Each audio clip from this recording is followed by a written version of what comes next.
Music is an art form that uses sound and rhythm to express emotions and create aesthetic experiences.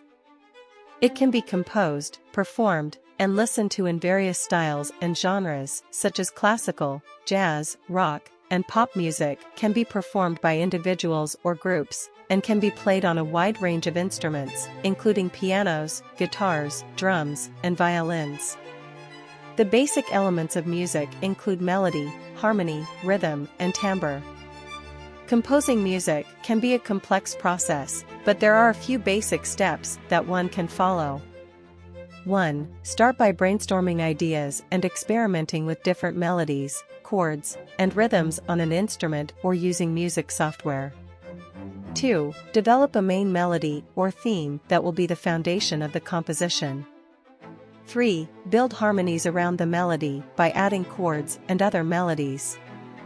4. Establish a consistent rhythm and tempo for the composition. 5. Arrange the different parts of the composition, such as the introduction, verse, chorus, and bridge. 6. Add additional elements such as dynamics, phrasing, and instrumentation to create texture and depth.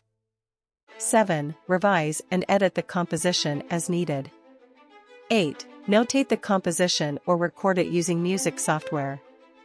Keep in mind that composing music is a creative process, and there is no one right way to do it.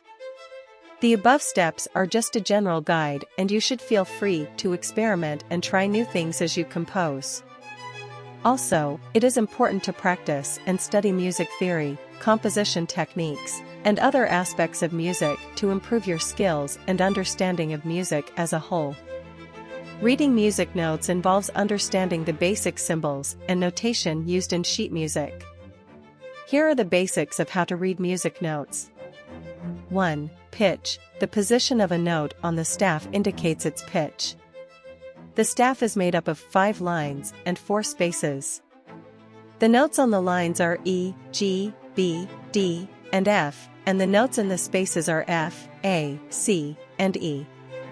2. Clefs. At the beginning of a piece of music, a clef symbol is used to indicate which notes correspond to which lines and spaces on the staff.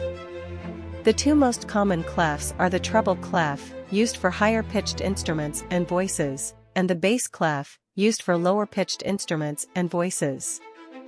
3. Time signature. The time signature is a symbol at the beginning of a piece of music that indicates the number of beats in a measure and the type of note that gets one beat. The top number of the time signature tells you how many beats are in a measure, and the bottom number tells you what kind of note gets one beat. 4. Notes and rests. Notes are represented by various symbols on the staff, such as a round note head, a diamond-shaped note head, or a square note head. Rests are represented by symbols such as a whole rest or a half rest, and indicate a period of silence in the music. 5. Articulation and dynamics. Various symbols are used to indicate how a note should be played, such as staccato, legato, and accent. Dynamic symbols are used to indicate how loud or soft a note or passage should be played.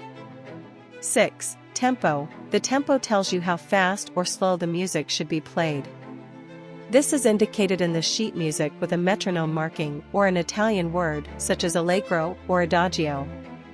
It is important to practice reading sheet music and to familiarize yourself with the symbols, notation, and terminology used in music.